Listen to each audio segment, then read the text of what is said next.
Hey everybody, Roger Levin here with your orthodontic referral marketing pearl of the week. This video is really going to be fun, and it's a critical topic, and I hope I can present it well because it's sometimes hard to explain. But the topic is and versus or in regard to referral marketing, and versus or. And the basis is a few calls I've received lately from orthodontists saying, Roger, I want to enroll in the Levin Group referral marketing program, but I only want to look at social media, or I only want to look at community, or I only want to focus on marketing to my patients. Now, as they already know, we talk about 5 focus areas: patients, parents, referring doctors, social media, and community. And as I've said over and over, and you've heard me say, you need all 5. So they're making it clear in the conversation that they're ready to go to do something, but they only want to focus in a specific area.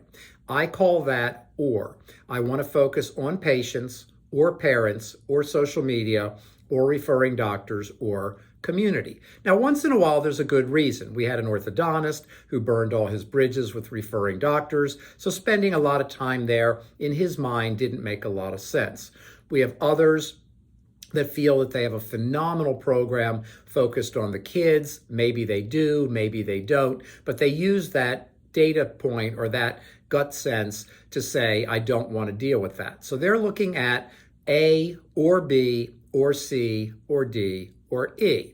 But the most successful practices that we meet and we work with focus on and, meaning, Roger, I'm in, I understand the 5 focus areas, or 4, maybe there's a reason one doesn't make sense, that's fine. But if you only focus at 1, you're back in or. If you're looking at 3, 4, or 5, you're focused at and. I want to focus on patients and referring doctors. I want to focus on patients and social media. I want to focus on social media and community. Now, we don't typically operate that way because we believe that all 5 areas, when people tell me they do one area extraordinarily well, once in a while they do, and most often we can add a lot to it. But the point is, you want to be in and. The most successful practices we meet are not or practices, they're and practices. I'm going to do A and B and C and D and E. And by hitting all 5 areas or 4 areas, I'm spreading out the marketing where I can capture new patients from a number of different areas. You know, I hear that from orthodontists sometimes, well, the GPs are doing all the ortho. Well, we have the data. It's not true. A large majority of them do no ortho, and then another 30% only do a small amount of ortho. They're still very powerful referral sources, and yet they'll say, well, I want to do patients, social media, and community. Well, 3 is good, better than 2, but not really good enough in most cases. The people who say, but I only want to do this one area, that's the big mistake. So instead of saying, I want to do A or B or C, etc., you want to do A and B and C.